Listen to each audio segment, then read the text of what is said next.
തദ്ദേശ സ്വയംഭരണ സ്ഥാപനങ്ങളിലേക്ക് തിരഞ്ഞെടുപ്പ് നടക്കുന്ന അവസരത്തിൽ കാസർഗോഡ് പ്രസ് ക്ലബിൽ ഒരിക്കൽ കൂടി മീറ്റ് പ്രസ് പരിപാടിയിൽ പങ്കെടുക്കാൻ കഴിഞ്ഞതിൽ സന്തോഷം. പ്രസിഡന്റിനോടും സെക്രട്ടറിയോടും ഭാരവാഹികളോടും ഞാൻ പ്രത്യേകമായ നന്ദി പറയുകയാണ്. നമുക്കറിയാം, ഈ തെരഞ്ഞെടുപ്പിൽ വളരെ ഉറച്ച പ്രതീക്ഷകളോടുകൂടിയാണ് UDF മുന്നോട്ട് നീങ്ങുന്നത്. ഞങ്ങൾ 10 ദിവസം മുമ്പ് ഈ സർക്കാരിനെതിരായിട്ടുള്ള കുറ്റപത്രം ജനങ്ങളുടെ മുമ്പിൽ സമർപ്പിച്ചു. ആ കുറ്റപത്രം ജനങ്ങളുടെ കോടതിയിൽ വിചാരണ ചെയ്യപ്പെടും എന്നാണ് ഞങ്ങളുടെ പ്രതീക്ഷ.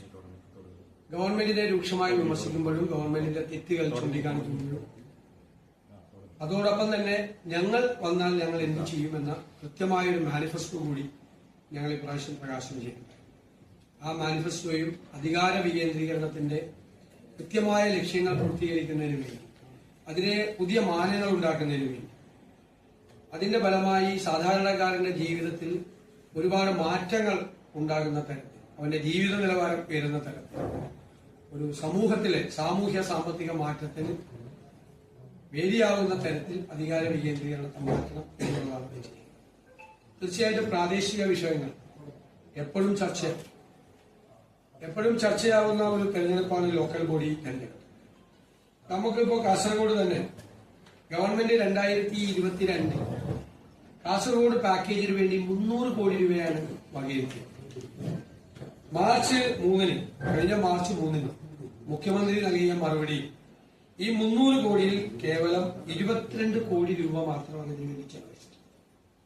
നമ്മുടെ സംസ്ഥാനത്തെ ഏറ്റവും പിന്നോക്കാവസ്ഥയിലുള്ള ഒരു ജില്ലയിൽ ആ പിന്നോക്കാവസ്ഥ പരിഹരിക്കുന്നതിന് വേണ്ടിയിട്ടുള്ള ഒരു പാക്കേജ് ഗവൺമെന്റ് പ്രഖ്യാപിച്ചു. അതിന്റെ 10% പോലും ചെലവാക്കാൻ കഴിയില്ല. നമുക്കറിയാം, ആരോഗ്യ മേഖലയിൽ ഉൾപ്പെടെ, വിദ്യാഭ്യാസ മേഖലയിൽ ഉൾപ്പെടെ ഒരുപാട് പിന്നോക്കം നിൽക്കുന്ന ഒരു ജില്ലയാണ്. ആ കാസർഗോഡ് ജില്ലയുടെ പിന്നോക്കാവസ്ഥ പരിഹരിക്കാൻ വേണ്ടിയിട്ടുള്ള ഒരു ശ്രമവും ഗവൺമെന്റിന്റെ ഭാഗത്തുനിന്ന് ഉണ്ടായില്ല. 3 കൊല്ലം കൊണ്ട് ആകെ ചെലവഴിച്ചത് അനുവദിക്കപ്പെട്ട തുകയുടെ 10% താഴെ മാത്രമാണ്. മറ്റൊന്ന് നമ്മൾ എൻഡോസൾഫാൻ ബാധിതർക്ക് വേണ്ടിയിട്ട് 2017 ഒരു മെഡിക്കൽ ക്യാമ്പ് നടത്തുകയും 1905 പേര് ദുരിതബാധിതരായി കണ്ടെത്തുകയുണ്ടായി. പിന്നെ 1905 പേരുടെ ലിസ്റ്റ് 257 ചുരുക്കി. വലിയ പ്രതിഷേധം ഉയർന്നു വന്നതിനെ തുടർന്ന് ഈ 257 പേരിലേക്ക് ഒരു 76 പേരെ കൂടി കൂട്ടിച്ചേർത്തു. പിന്നീട് ഞങ്ങളെല്ലാം പങ്കെടുത്തൊരു സമരം സെക്രട്ടേറിയറ്റിന് മുമ്പിൽ എൻഡോസൾഫാൻ ബാധിതരുടെ വലിയ സമരം നടക്കുകയുണ്ടായി. ആ സമരത്തെ തുടർന്ന് ഒരു 511 കുട്ടികളെ കൂടി അതിനോട് ചേർക്കുകയുണ്ടായി. ബാക്കി